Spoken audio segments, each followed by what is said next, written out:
সকলো শিৱসাগৰ ৰাইজলৈ দেৱালীৰ শুভেচ্ছা আৰু শ্ৰদ্ধা জনাইছোঁ। দেৱালী উৎসৱ সদায় এটা উৎসৱ হিচাপতে পৰম্পৰাগতভাৱে পাতি লোৱা হয়, কিন্তু এইবাৰ দেৱালীত যেন আমাৰ যিখিনি কাম কৰা হ'ব সেইখিনি মাত্ৰ মাংগলিক কাম যিখিনি আমি কৰিব লাগে সেইখিনিয়ে কৰিম। উৎসৱ হিচাপত এইবাৰ দেৱালী আমি পাতিবলৈ মনো যোৱা নাই আৰু আমাৰ হৃদয়ত যিখিনি কাৰো শান্তি নাই, সুখ নাই, কাৰণ আমাৰ অসমৰ এজন সন্তান, আমাৰ ভাই, আমাৰ পুত্ৰ, আমাৰ দাদা, কাৰোবাৰ দাদা আমাৰ এজন আকস্মিকভাৱে আমাৰ মাজৰ পৰা হেৰাই গৈছে।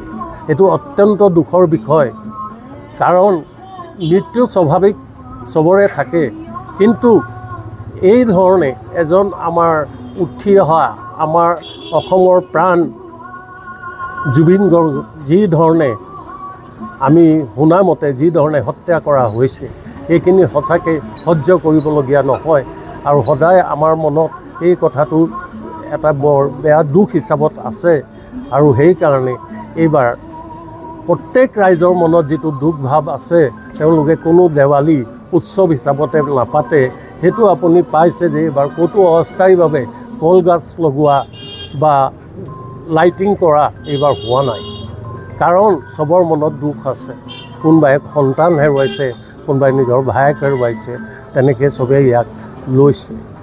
আমি আজি চৰকাৰক বা যিখিনি বিধি ব্যৱস্থা আছে তেওঁলোকক আমি অনুৰোধ জনাইছোঁ যে অতি সোনকালে সত্যটো উলিয়াই আনক, আৰু যিখিনি মানুহ ইয়াৰ কাৰণে দায়ী তেওঁলোকক যিখিনি উচিত শাস্তি নিয়মতে ন্যায়পালিকাৰ মতে যিখিনি উচিত শাস্তি তেওঁলোকে দিয়ক, সেইটোৱে আমাৰ আজি অনুৰোধ।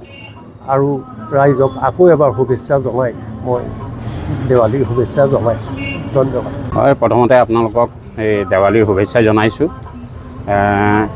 এইবাৰ আমাৰ যিটো উৎসৱ দেৱালী দীপান্বিতা, আমি সদায় আপোনালোকে দেখে আগতে ইয়াত অস্থায়ীভাৱে কলপুলি ৰুই বা লাইটিং কৰি খুব সুন্দৰ উৎসৱমুখৰ পৰিৱেশেৰে উদযাপন কৰা হয় দেৱালী, পোহৰৰ উৎসৱ। কিন্তু এইবাৰ আমাৰ অসমৰ পোহৰ, আমাৰ সকলোৰে হিয়াৰ আমঠু, আমাৰ মৰমৰ, আমাৰ সকলোৰে পৰিয়ালৰ এজন সদস্য আমাৰ হিয়াৰ আমঠু জুবিন দা আমাৰ মাজত নাই, তেখেতৰ মহাপ্ৰয়াণ ঘটিছে।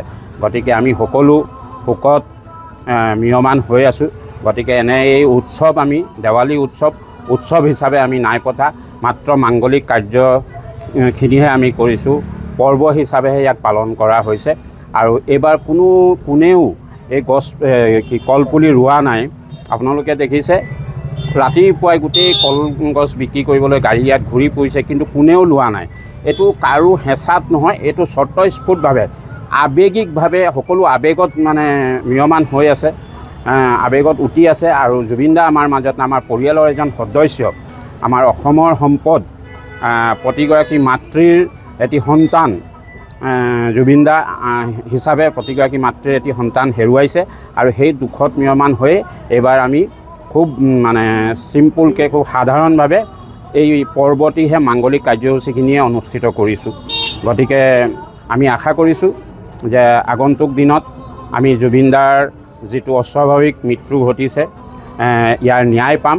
আৰু আমি আহ্বান জনাইছোঁ চৰকাৰক বা CID বা SIT সকলোকে যাতে দোষীক শাস্তি প্ৰদান কৰে অতি সোনকালে, তাৰ সত্যটো সকলোৰে মাজলৈ আনে আৰু দোষীক শাস্তি প্ৰদান কৰি আমাৰ অসমবাসীক ন্যায় প্ৰদান কৰে যেন। যিকোনো খবৰৰ বাবে যোগাযোগ কৰক 7099017330 লগতে 7099017110 নম্বৰত।